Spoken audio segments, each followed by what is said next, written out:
Welcome to the Stellar Vault. Say hi in the comments to awaken the archive. Then like, subscribe, and let the tale begin. The war room beneath Atlas Spire was built to survive a meteor strike. Steel walls, redundant oxygen feeds, 12 feet of lead and carbon shielding overhead. It was the kind of place designed not for meetings, but for decisions that couldn't afford failure. A blue hologram of Earth spun slowly at the center. Every ocean region glowed in shades of deep crimson, like infection beneath skin. The Council of Nations had been speaking for an hour, but the tone was unchanged, quiet desperation hidden behind practiced calm. "The Atlantic kill zone has expanded to 90 kilometers, said Admiral Sarek, tapping his knuckle against the table's edge. Dead zones now reach as far north as Greenland. Pacific reefs are crumbling, added Minister Sheeran. Acid levels in the coral corridor just breached Phase 6. The room didn't flinch. They had run out of flinching 3 months ago. Marek Solin stood at the far end of the table, arms folded behind his back. His diplomatic sash, once a rich navy blue, had faded after 30 days in desert wind and orbital transport. He hadn't spoken yet, but his eyes hadn't stopped moving. Beside him, the acting AI liaison pulsed gently in its containment orb. "We've ruled out viral, fungal, and machine-borne vectors," the AI said. "It's an ecosystemic collapse with unknown triggers. Vaccine rollout is impossible, not scalable for oceanic biomass of this magnitude."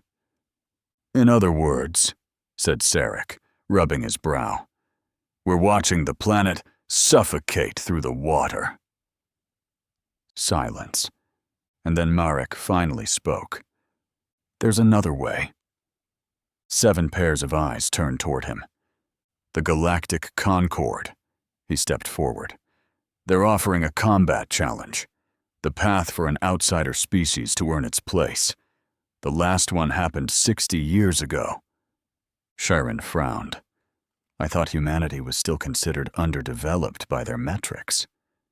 "We are," Marek said, "which is why this opening matters. It's the only chance they offer species like ours, to prove we belong." Sarek narrowed his eyes. "What kind of capacity?" Marek looked at him. "Combat." A flicker of disbelief moved around the table. "Let me get this straight," someone muttered. "To earn a seat at the interstellar table, we fight for it?" Marek nodded. "It's tradition, a symbolic right. One of their dual masters represents the Council. A species must send a champion to prove resilience, adaptability, intelligence. And you think they'll give us medical data if we win?" "I think," Marek said slowly, "if we join the Council, we get access to everything their sciences have uncovered over 1,000 years, including deep-sea nanobacteria, electromagnetic immune anomalies, and extinction curve reversals. And if we lose," Marek's eyes didn't waver, "then we were never going to be ready." There was a long pause. Sarek looked back to the globe. The red zones had grown by another percentage point since they began speaking. He gave the nod. "Make contact. Accept the challenge." Within hours, encrypted signals were launched through the deep-range relay buoys, aimed at stargates humanity had never dared speak into before. And then, the reply came. A vector, a time, a single ceremonial phrase. "The right is open." Marek was already aboard the diplomatic vessel Thales Ascendant before Earth had even begun its debates. By the time he reached the outer span of the Keprid sector, only one thing mattered: adaptation. The Grand Hall of Concordance lived up to its name, vast, solemn, and magnificent. One did not simply enter. One was announced. Its architecture shimmered like something half-grown, half-forged, obsidian arcs twisting skyward, veined with starlight. The walls thrummed with subharmonic tones beyond human hearing. Each footstep echoed not just in sound, but in memory. The floor recording presence, as if it mattered, echoed not just in sound, but in memory. The floor capturing motion like it mattered. Marek Solon stepped across the threshold with controlled grace. He wore ceremonial robes this time, not out of respect, but strategy. Let them underestimate him. Around him, other species had already gathered. Some were immense, coiled forms that radiated telepathic echoes. Others were almost insectile, fast-blinking, hive-bonded in whisper. The Zenari, the Kalnet, the Omvri Ascendancy, names that Earth linguists still struggled to pronounce. Marek stood alone. Humanity had only one representative. "Name?" asked a voice, not spoken, but pressed gently into his mind like warm breath on skin. "Marek Solon, Terran Diplomatic Corps, Acting Combat Delegate." A pause. "Human." The word echoed across the hall like a ripple in a still lake. He felt their stares. Quiet. Measured. Not unkind, just curious. Beneath their gaze, Marek did not shift his weight. He let his breath slow. He let his spine align. His old master's voice echoed from decades ago. "Let your stillness be the question they can't answer." Another figure approached, twice his height, robes woven from solar filament. A Kirin, judging by the fractal tattoos. "The Duel Master arrives in 8 cycles," the Kirin intoned. "The rite will take place on Keprid Expanse. You will begin atmospheric acclimation shortly." Marek bowed his head slightly. "Are we permitted interaction with other entrants?" "Non-hostile contact is encouraged. Combat does not determine worth alone." Marek smiled faintly. "Good to know." He stepped toward the antechamber, eyes scanning. Already he was planning. He wasn't here just to fight.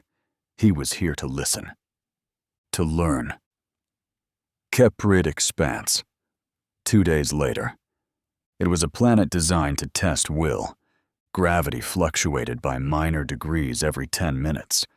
The air was breathable but dry, like inhaling parchment. And the heat was dry enough to crack skin, though strangely not oppressive. It taught you, not punished you. Marek moved through the central pavilion with quiet interest. He had already logged 3 distinct observations. The Jahari spoke in tritone bursts that mirrored electromagnetic fields, which could mean they were resistant to sound-based dissonance. The Threxel adjusted their internal temperature every 3 hours through a subdermal pulse, a defensive adaptation maybe. And the Vel-Sharid, though cold and silent, twitched slightly whenever gravity shifted, suggesting inner ear sensitivity, exploitable under pressure stress. He wasn't gathering trivia. He was gathering advantage. Not for the duel, for Earth. Back to his private sphere, Marek activated the secure uplink. The feed flickered, stabilized.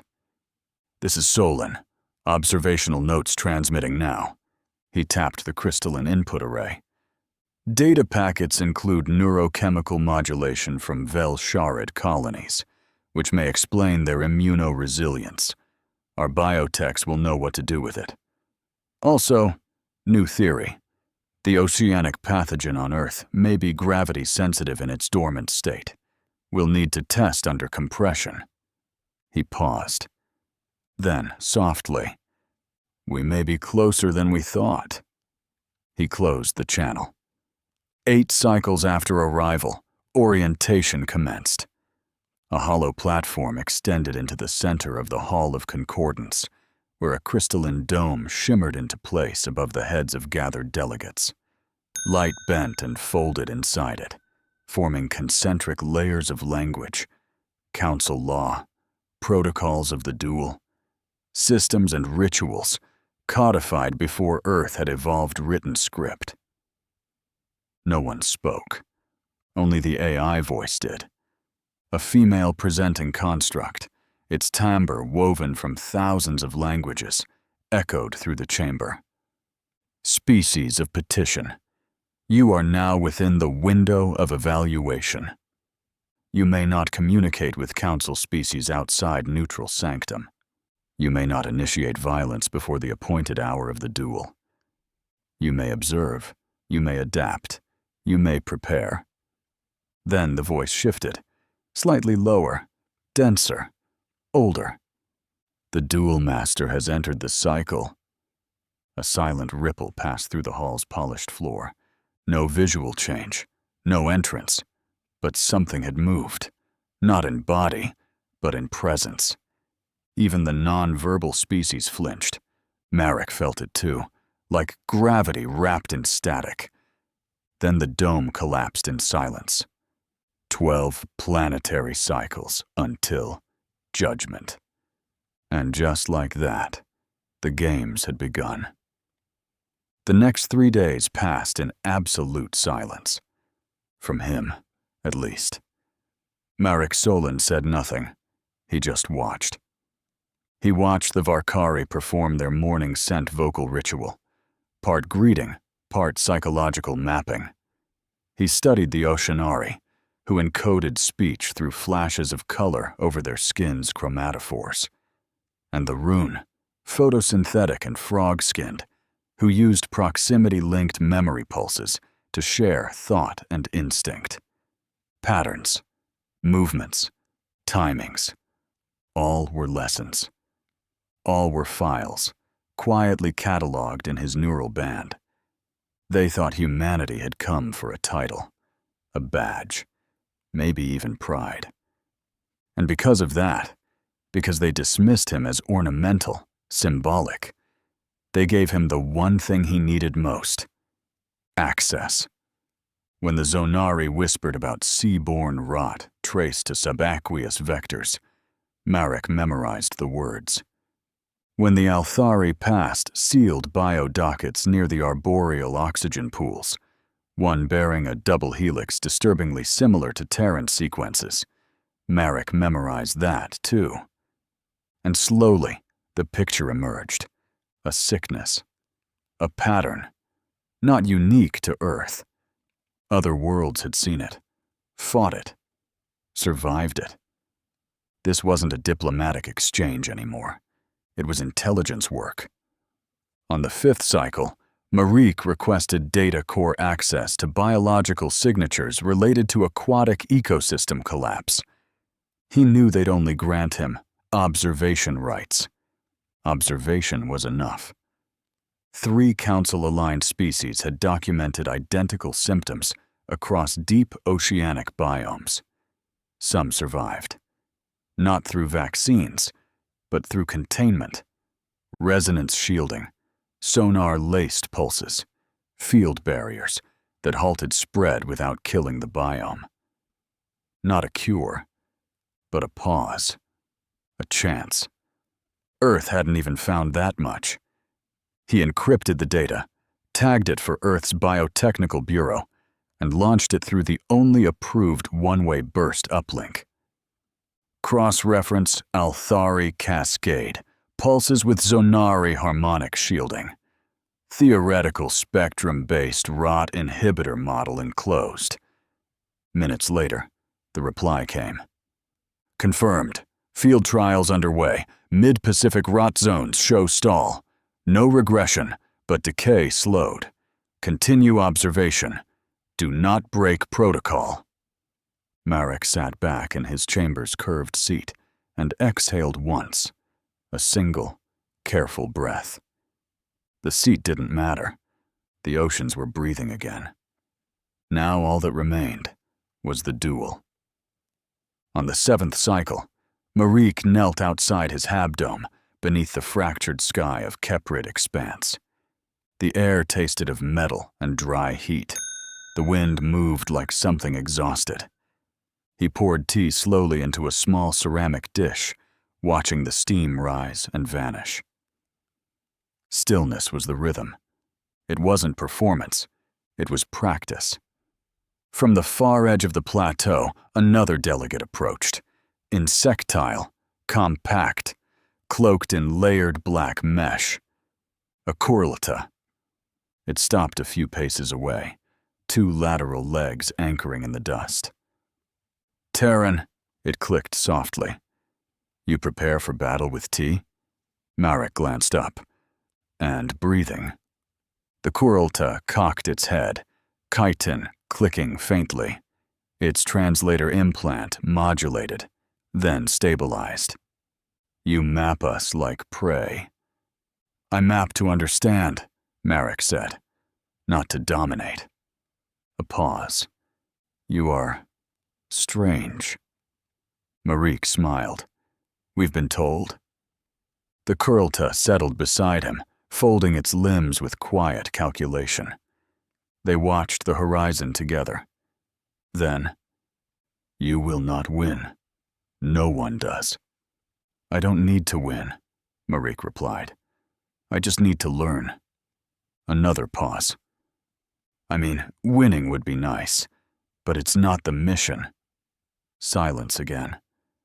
The Kurlta's antennae shifted slightly. Then, I reviewed your archive access. Marek turned his head just slightly.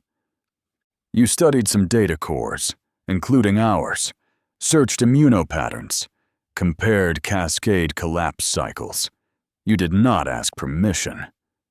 I didn't realize I needed to. You didn't. A pause. The Kurlta's central eye narrowed, not in malice, but calculation. Then, slowly, it extended one lower arm, revealing a small sphere of pale orange glass. Take this. It is a resonance map of our immunoharmonics. We use it to contain aquatic rot spores on polar worlds. Marek hesitated for half a second, not from doubt, but respect. He took the orb with a careful nod. Why give this to me? Because the last time we offered it to the Kirin, they tried to use it to refine fuel. A faint clack, like a dry chuckle. And you listen better. At mid-cycle, the gravity shifted again. Only a few decimal points, but enough to thicken the air and bend the knees. Across the horizon, the northern plateau shimmered. And there, as always, the Duel Master walked alone. Not engaged, not acknowledged, just present. Wrapped in dark robes, bare feet sliding over scorched stone, the Master moved with quiet ritual. It never spoke, never raised its hand. It simply existed, with a kind of coiled stillness that made others lower their eyes. Marek watched from a distance. He wasn't looking for weakness. He was studying rhythm, breathing, muscle memory, stillness. And for the first time he realized the Duel Master was also watching, not directly, not openly, but it knew. And maybe that was the most human thing of all. Marek returned to his quarters as Keprid's artificial sun dipped behind the rust-colored peaks. He uploaded the Kurlta's immunoharmonic data. Another reply came from Earth's labs. New light frequency model uploaded to biosphere towers. Initial resonance tests positive. He stared at the screen. Just text. But it meant millions of oceanic life forms might survive another week. That mattered. That was the mission. The Keprid Expanse did not sleep. Marique Solon stood near the edge of the observation platform, watching the stars crawl across a fractured sky. He had learned to feel the planet's breath, how gravity ebbed in slow pulses, how heat rolled from the stone like an exhale. The orb pulsed quietly in his palm, faint and low, like a heart remembering its rhythm. It had been 10 days since he arrived, 5 since the orb was gifted. Time moved differently here. Not slower, but denser. Every conversation carried meaning like sediment in deep water.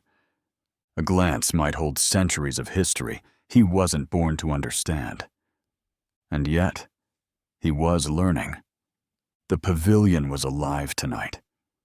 Delegates moved in small clusters, some sharing encoded signals, others exchanging nutrients or thoughts via skin contact.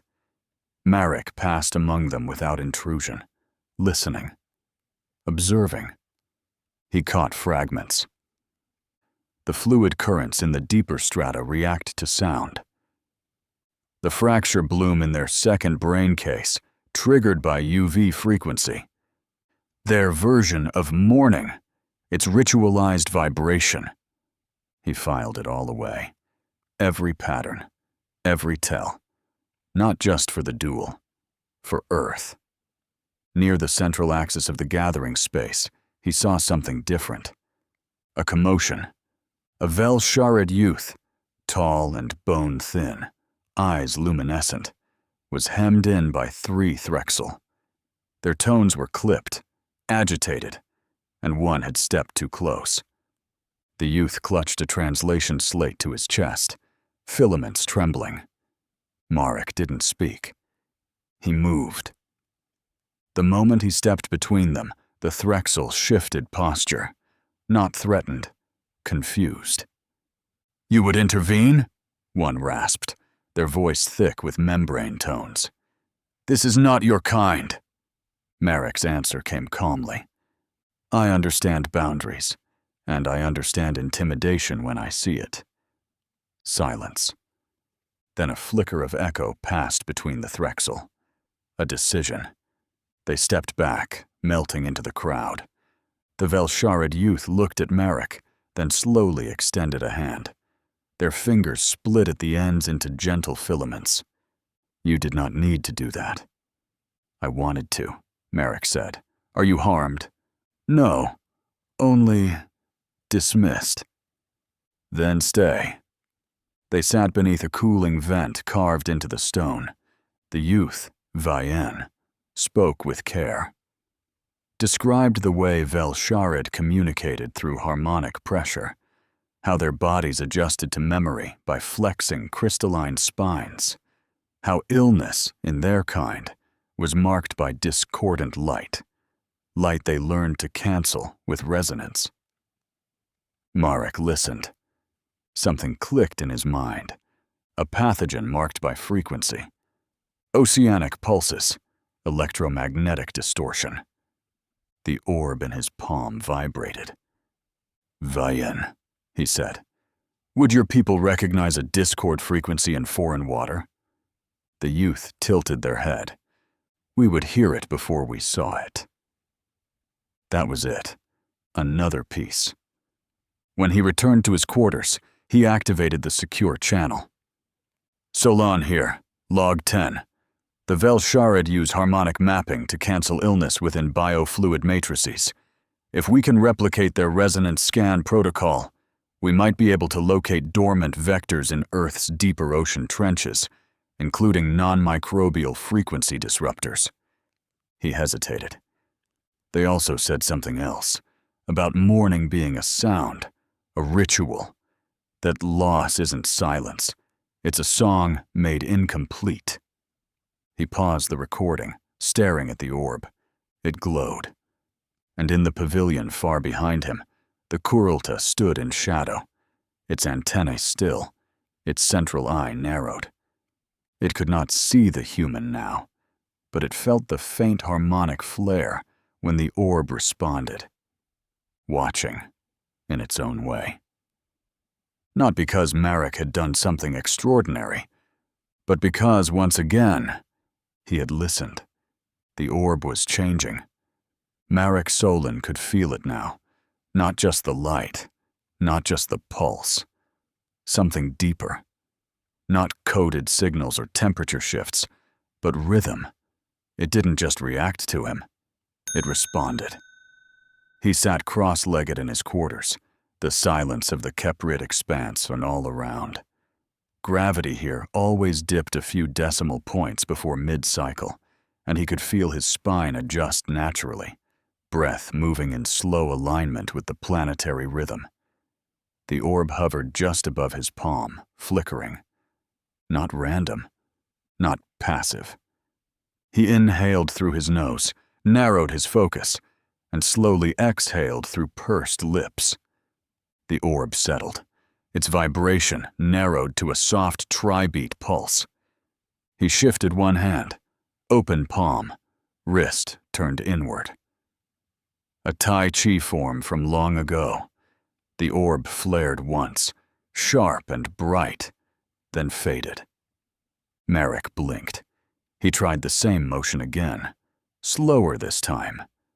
The orb didn't flash, but it held its glow just a little longer, just enough to notice. He wasn't unlocking it.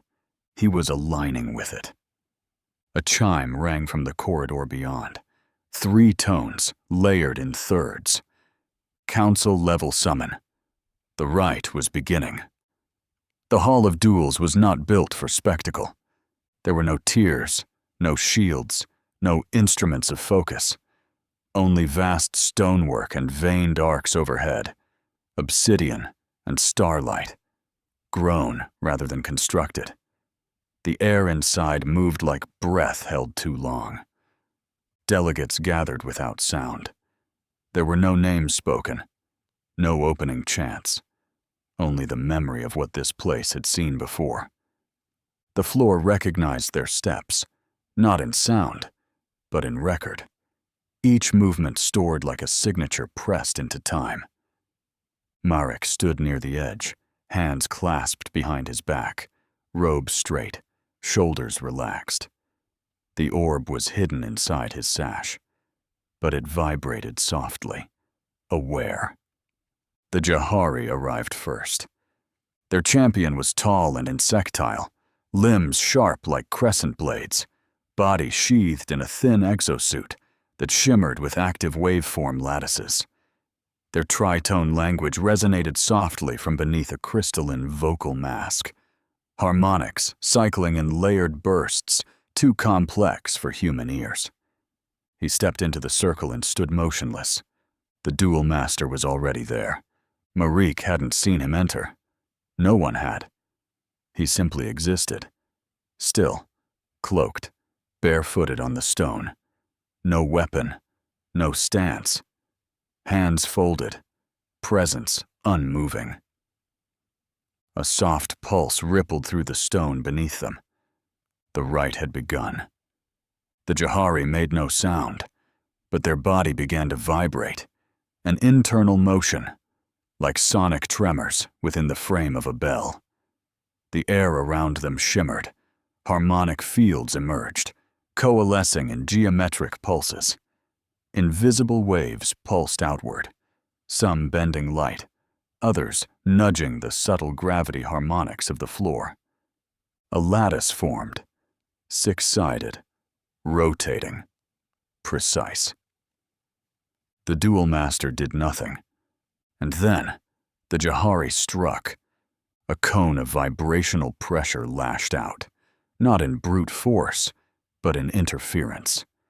The kind that fractured shields, scrambled limb control, and shredded neural equilibrium. The master didn't dodge. He shifted. One step backward, a shoulder tilt, a timed exhale. The waveform bent, rippled, and collapsed. The Jahari spun, restructured, released again. A new frequency this time, higher, tighter, cut like a blade of sound. It struck the master square in the chest and disappeared. No damage, no reaction. The duel master turned slightly and stepped forward. The Jahari moved to recalibrate, but the master had already closed the space. 3 steps, no rush, no warning. His hand rose and settled on the Jahari's chest, just 2 fingers, placed with impossible precision. A tone sounded, soft. The Jahari's body froze. Resonance fields deactivated, harmonics dropped. The exosuit flickered and went dim. No harm, no injury, but the Jahari knelt, not in pain, in recognition. The duel was over. The master turned and walked away. Marique remained in the hall long after the others had left, not thinking, just remembering. That hadn't been a defeat. It had been a conversation. Later, in the silence of his quarters, Marique moved through slow, circular patterns. Not perfect forms, not combat-ready, just movement for the sake of rhythm, the kind his old instructor used to call active listening with the body. The orb floated before him, flickering in time with his breath. He extended one arm, pivoted. The orb responded. A faint projection emerged, wavering lines of harmonic signature, labeled in alien glyphs, a Jahari frequency, and beneath it, something else, an Earth-based oceanic rot pattern. The 2 signatures weren't identical, but they echoed each other in fundamental structure, same base resonance, same wave decay slope, same environmental pressure reaction. He moved again. The orb adjusted, filtered, focused. A new pattern emerged, half-formed, but promising. Then a message arrived from Earth. Southern Trench Zone unstable, no regression, polar sector rising, field towers holding, confirm harmonics, or advise pivot. He didn't answer yet. He watched the orb, trying to understand what those 2 signatures was trying to teach him. Near the end of cycle, a coded transmission reached his relay node. Only one phrase, translated into Terran glyphs. Terran right rescheduled, delayed by 2 cycles. No cause listed, not uncommon. Marique read it twice. No sabotage, just not a priority. Earth hadn't been rejected, just overlooked. He closed the message and looked back at the orb. It was already glowing again, not with alarm, with readiness. The Hall of Duels was quieter than usual. A few species had withdrawn from the right, citing unfavorable acclimation or tactical re-evaluation. But Marique knew the truth. The last 2 duels had shaken them. The master didn't merely win. He dismantled. Without injury, without rage. Just precise, perfect understanding. And today, it would happen again. The hall's atmosphere was charged, not with anticipation, but wariness.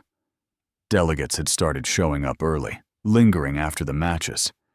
Not for entertainment, for study. The challenger this time was from the Vatun enclave. Tall, narrow, blade-trained. Their species revered close combat with twin crescent weapons. The Vatun fighter carried one, forged of starlight alloy, light enough to slice air itself, a proper match by council standards, and perhaps a true duel. The Vatun bowed. The duel master only watched. No announcement was made, no introduction needed. The rite had already begun. In a sudden surge, the Vatun lunged, blade twirling in a backward arc, then snapping forward with impossible precision. A feint, then a vertical slash aimed at the master's center line. The duel, master moved. Not a step, a shift. His left arm rotated slightly, the robe folding open. And from his own forearm, without any hilt or sheath, a blade extended. Not pulled, not summoned. groan. It unfolded like a thought made real, silver, organic, humming with faint harmonics. A weapon bred from him, not for Hinaim. He parried once. The Vatoon staggered. Not from power, from silence. The master's blade had countered mid-attack with such economy of movement that it disrupted the Vatoon's own stance. Another slash came. The master responded, not defensively, but with a single forward strike that curved beneath the Vatoon's guard, past the second blade, and touched the warrior's chest. A tone, and the Vatoon collapsed, unharmed, conscious, but done. The blade receded back into the master's arm as though it had never existed. He bowed, a motion so slight it might have been mistaken for gravity. Then he turned and left. Again. Marique didn't move. He hadn't blinked since the blade appeared. He wasn't watching to admire. He was watching to memorize. Back at his private chamber, Marek stripped off his robe and stood barefoot on the cool obsidian floor. No tea, no orb, just silence. He moved slowly through the sequence, not mimicry, understanding. He tried the Vatoon's initial arc, then the master's counterweight. His shoulder faltered. He corrected. Then again, slower. The rhythm mattered. The breath behind each step mattered. On the fifth repetition, something inside him clicked. A nerve path, a muscle chain that hadn't fired in years. Tai Chi forms merged with memory. Fluid motion. No sharp edges. No breaks. And then? The orb reacted. It hovered closer, then glowed. Not white, not orange. Red. Lines formed in its core, not projections. Structures, cellular, viral, and then, unmistakably, a shape. The virus. A lattice of alien protein chains and light-based RNA knots. Marique staggered backward. He wasn't supposed to see this. Earth's best spectrometry hadn't visualized the pathogen's core structure, not even partially. But here it was, complete, rendered in perfect biological clarity, inside a sphere not even human science understood. He activated the secure relay. Full scan, repeating, full viral structure detected. Not Earthborn. Confirmed foreign biosequence. Uploading now. Cross-reference with previous rot spectrum models. Begin frequency isolation. The orb shimmered again. And Marek realized it hadn't just revealed the virus. It had responded to his pursuit. The orb, somehow, was not a database, not a tool. It was a resonance amplifier, tuned to its bearer. The more Marek aligned, mind, body, intent, the more it revealed. Not as a gift, as a mirror. It didn't solve problems. It reflected focus. He was the tuning fork, the orb, the resonance. Earth responded within the hour. Sequence validated. Proteomic locks breaking under harmonic testbed. Rot decay halted in 3 trench sectors. Estimated full regression model, 48 hours. Marek sat motionless. No smile, no words. But the air inside him shifted. A weight lifted. The oceans weren't saved. Not yet. But now they had a name for the enemy. And for the first time, a weapon. His mind returned to the duels. 3 had passed on the first day. Marek had studied each. 2 ended in struggle, 1 in silence, and today the pattern revealed itself. Hidden, repeating. First duel, disruption. Second, resonance. Third, steel. A triad. Which meant it looped. If the sequence held, Earth might have a chance. A council seat, once irrelevant, now loomed closer, not for pride, for survival. The Duel Master wasn't just testing strength. He was cycling, tuning each battle to a greater rhythm, not merely to win, to say something. The others hadn't seen it, but Merrick had, and if he was right, he would know exactly how the Master would fight him. The Hall of Duels saw fewer contestants that morning. Of the original 24 species admitted to the rite, 8 had already withdrawn, not from injury, but insight. Not fear of loss, but understanding of certainty. The Duel Master had not maimed, had not humiliated. He had simply made victory feel irrelevant. But not to Marek Solon. Marek stood in the upper quadrant, quiet, hood drawn, hands behind his back. 2 more duels were scheduled today, and if his theory was correct, the pattern would now reset. A triad. First, disruption. Then, resonance. Then, steel. The cycle would begin again. The first to face the Duel Master today was the Kurulta, the same delegate who had shared the immunoharmonic orb. He entered the circle like a priest entering a tomb, with deliberate purpose, not pride.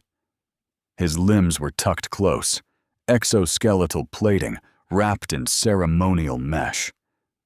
The Duel Master waited as always, unmoved, barefoot, hooded. No stance, no words. The signal tone chimed, and then it began. The Kurulta didn't strike immediately. Instead, he tapped 2 legs in rhythmic succession, echoing a pattern Marek recognized from earlier scent mapping rituals. His form radiated coordinated bursts, sonic pulses aimed at destabilizing the stone around them. The floor vibrated.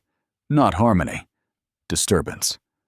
But this wasn't resonance combat. It was disruption. Marek's breath slowed. The Kurulta had entered the loop at the wrong point. He attacked again, scattering micro-frequency bursts that spiked local atmosphere pressure. A tremor quivered along the dual circle's edge. The Master tilted his head, not annoyed, not impressed, simply observant. Then he moved. 1 step, then another. Not fast, not loud. And yet, within 5 seconds, he stood behind the Kurulta. No sound, no warning. Only motion in perfect response. Marique leaned forward slightly. The Kurulta swiveled. Too late. The Duel Master extended his hand. No strike, no force. Just a fingertip pressed gently to the Kurulta's 3rd joint, a neural bridge for coordination. The pulses stopped instantly. The Kurulta froze, his legs anchored, internal systems shut down in cascading sequence. He dropped, balanced but inert. The Duel Master bowed once and left the circle. Marek watched as the Kurulta was carried gently from the ring. Not injured, not disgraced, just recalibrated. Hours passed. Gravity flux came and went. A red sun dipped behind the fractured veil of Keprid's sky, and the second duel commenced. Marek recognized the name on the delegate roster before the figure even entered the hall. Veshan Taval, Vel Sharid Youthtir, the same boy Marek had defended from the Threxel. He stepped into the circle with slow, even movements. Tall and bone-thin, translucent skin barely masking the inner glow of his circulatory gel. His hands trembled slightly around the hilt of a ceremonial blade, thin, double helix in shape. He wore no armor, just a vest of memory thread silk, likely inherited. The Duel Master stood in his usual place, still, silent, waiting. Marek tensed. The loop had restarted earlier with disruption, which meant this second duel would be resonance. The signal sounded. Veshan bowed low. The Duel Master did not return the gesture, but his stance shifted. Just slightly. Marek narrowed his eyes. It was beginning. Then, the Master sang, not with voice, not with sound, but through breath and posture, a full body resonance, subsonic, controlled. It vibrated through the floor, through Veshan's blade, until the weapon fractured down its core. The blade in Veshan's hands hummed. Then cracked. Not from impact, from harmony. It split along its molecular center, unable to hold its integrity. Veshan looked at the ruined weapon. He didn't panic. Instead, he shifted posture, lowered his arms, and stood in mimicry of the Master's stillness. A pause. The Duel Master approached. 2 steps only. He reached forward and tapped Veshan's forehead once, gently, then nodded, and stepped away. Veshan remained standing. The duel had ended. A draw? No. A lesson. Later that night, Marek sat near the arboreal pools, his robe draped across a flat stone, legs folded beneath him. A soft chime echoed from the perimeter. He turned. Veshan stood there, alone. "I wanted to say thank you," the youth said quietly. His translator slate shimmered blue-green, pulsing with respectful tone. Marek nodded. "You stood your ground well. I didn't expect music. None of us did."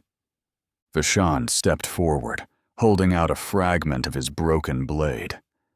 "I don't know if Earth values such things, but for the Vel-Sharid, a bond formed in protection is sacred. I want to extend that bond." Marek took the shard gently. "Earth accepts." The boy bowed and left without another word. Not long after, the Kurulta arrived. Slower, more deliberate. "You were correct," he said. "I struck in the wrong cycle." "The Master's loop is deliberate," Marek said. 3 patterns. Then repeat."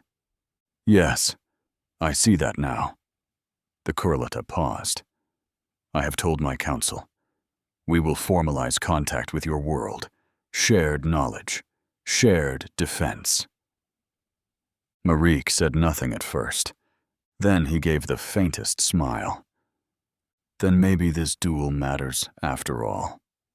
At midnight cycle, a direct channel opened. High clearance code burst. No AI interface. It was Admiral Sarek. Marek tapped the receiver. Sarek's image flickered into place, face weathered, jaw set. "We've confirmed it." Marek's breath slowed. The rot strain. Broken. The full harmonic matrix worked with targeted resonance. Containment first, then decay. And now, full reversal. Marek closed his eyes for a moment. "Earth?" "Still bleeding," Sarek admitted. "But now we're fighting back. For the first time, it's not just survival. It's recovery. We wouldn't have gotten here without your relay." Marek nodded once. The screen went dark. And across the chamber, the orb pulsed once. Deep blue. Recognition. Not celebration. Understanding. He returned to the inner dome chamber and moved through each of the forms he had cataloged. Disruption. Resonance. Steel. Then again. Then again. Each time tighter. Closer. more precise. And with each breath, each repetition, he felt the orb tuning with him, not responding to thought, but to pattern. It wasn't teaching him. It was recording. Replay functions activated. It had captured the Duel Master's movements. He could now study them in sequence, and not as memory, but light. The duel was coming, and now he knew which form the Master would use on him. Marek walked alone across the pavilion's upper causeway, the stone beneath his feet warm with artificial gravity drift. The Hall of Duels loomed ahead, and behind him, around him, the voices began. Not directed at him, not exactly, but loud enough, sharp enough. The humans still think they're here to win something? Is that the warrior, the one who carries scrolls and breathing exercises? He'll ask for peace while bleeding. How noble. They don't send champions, they send emissaries, and expect respect. A group of Threxel laughed in their clicking dialect, not mockery by accident, but by intention. Even some Velsharid delegates, once silent, now echoed the tone in low, luminous murmurs. Others didn't laugh, but they didn't speak up either. Marek kept walking. His eyes stayed forward, his breath steady, his spine aligned. Just before the archway of the hall, he passed the Kurulta, cloaked, insectile, one eye softly luminous in the shade. The being gave a subtle tap of its lower limb against the stone, a gesture of ritual recognition. Further down, Veshan Teval stood still at the edge of a stairwell, both hands clasped at his chest. As Marek passed, the young Velsharid inclined his head in a slow, deliberate bow. Not ceremonial, not forced. Gratitude. Solidarity. Acknowledgement. Let your stillness be the question they can't answer. His master's voice again, steady across time. Let them scoff. Let them look down. Their words meant nothing here. What mattered would be shown in the ring, not declared. Proven. The Hall of Duels was silent. Not hushed. Silent. There was a difference, and today, it was absolute. Even the ambient tones that usually murmured through Kheprid's architecture had stilled. No breath of stone, no thrum of resonance, as if the structure itself was holding its breath.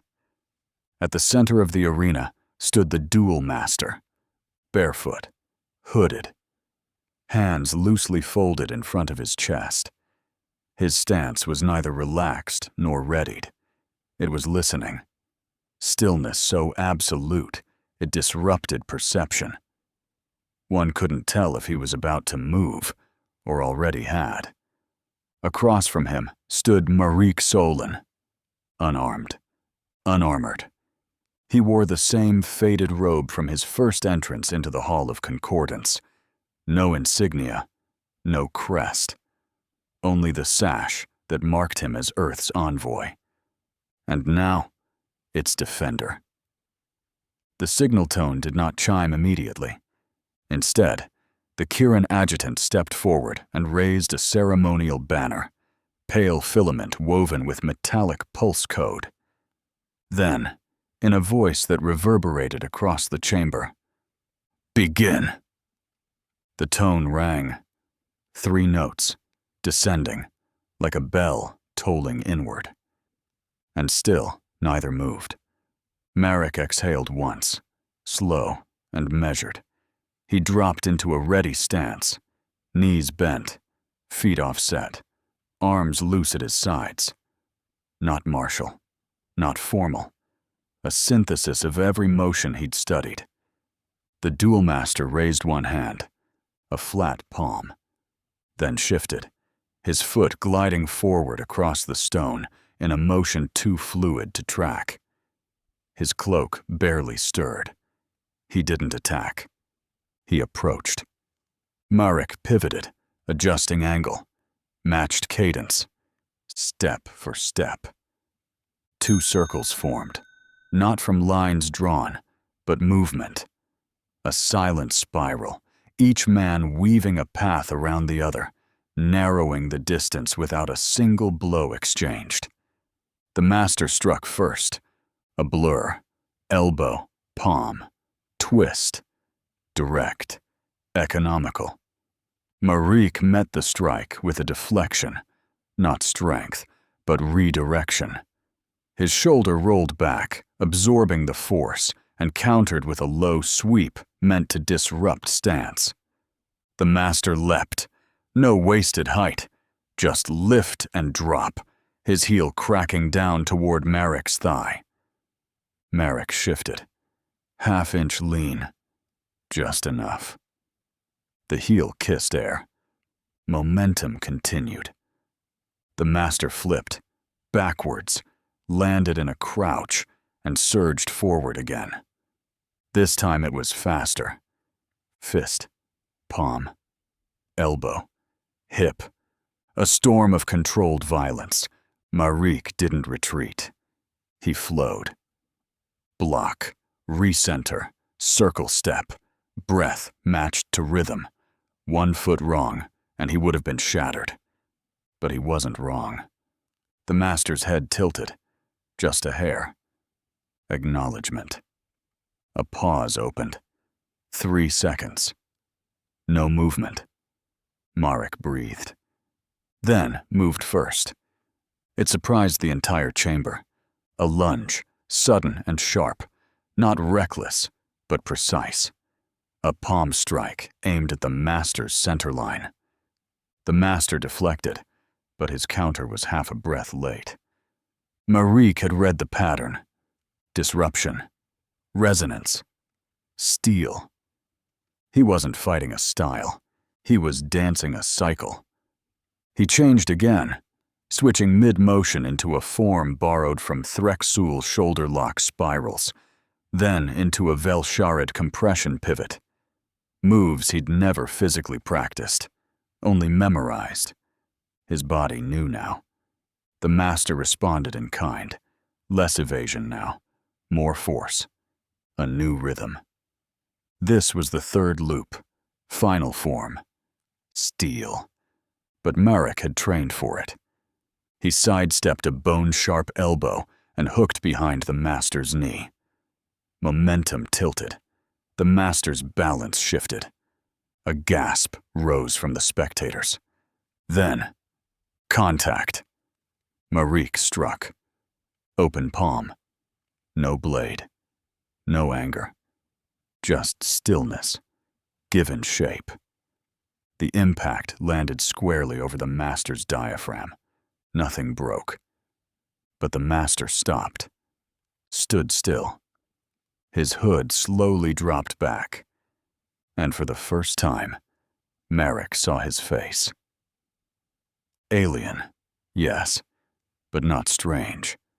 Lined, pale, marked by deep scars that told 1,000 unnamed battles. But the eyes smiled. The master exhaled, stepped back, and dropped to one knee. A shockwave of silence filled the hall. Then, a tone. Higher than before. The rite's completion chime. Marek Solon had won, not by force, not by dominance, but by understanding. The master rose again. He reached up, not in defeat, but in ritual, and drew a single line across his own chest with his palm. Then mirrored the same on Marek's, the same gesture. Shared. An old sign, unknown to humans, but recognized by every watching species. Not only victory. Recognition. One master to another. The chamber bowed. Not all at once, but slowly. One by one. Earth had not just survived. It had earned its voice. And Marek Solon, diplomat of a drowning world, bowed his head. not for pride, but for peace. The Hall of Concordance shimmered with renewed brilliance, no longer a stage for trials, but a chamber of affirmation. Delegates filled the gallery in quiet order, species of every known physiology seated in respectful formation. Above them, a new banner unfurled beside the council seal, its color deep cobalt, the symbol simple, Earth, encircled by resonance lines. The rite was complete. Earth had earned its voice. Marik Solon stood beneath the vaulted starlit dome, no longer alone. His robes were mended, his stance unburdened.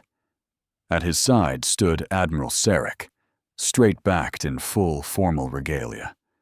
Flanking them were two others. The Kurulta delegate, armored and still. His lower limb rested gently against the floor, not out of fatigue, but reverence. And Veshan Taval, the Velsharid youth, now wearing a thin sash of iridescent black, the first step toward full delegation status among his people. His broken blade fragment had been recast into a brooch, worn proudly on his chest. The central dais brightened. A Kiran elder rose, one of the oldest council voices.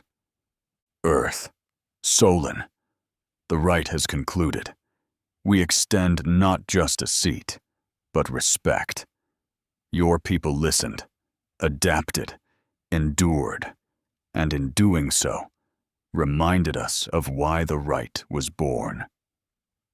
Another voice followed, Omvri, low and resonant. You brought no weapons, only observation, insight, patience. And you fought, added a Zenari from the eastern span, not to dominate, but to understand. Marek bowed his head slightly.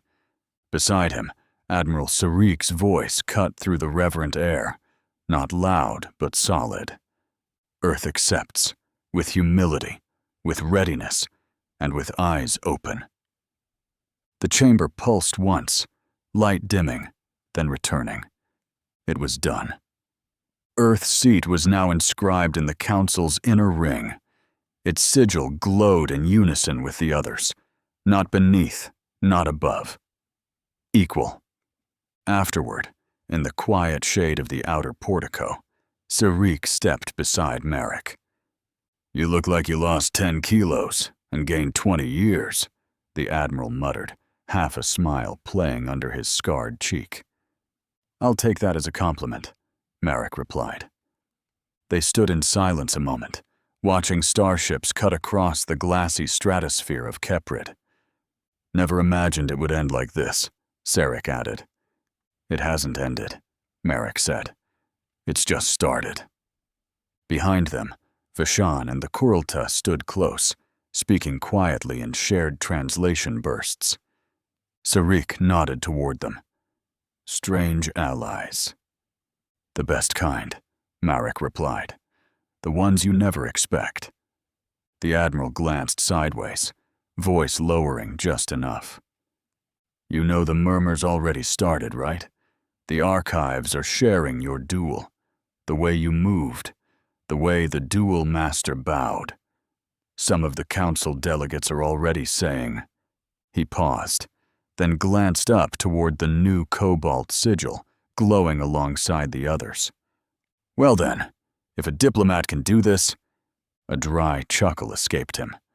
What happens when we meet a real human warrior? Marik shook his head with a quiet smile. No one answered the question. But the stars might have.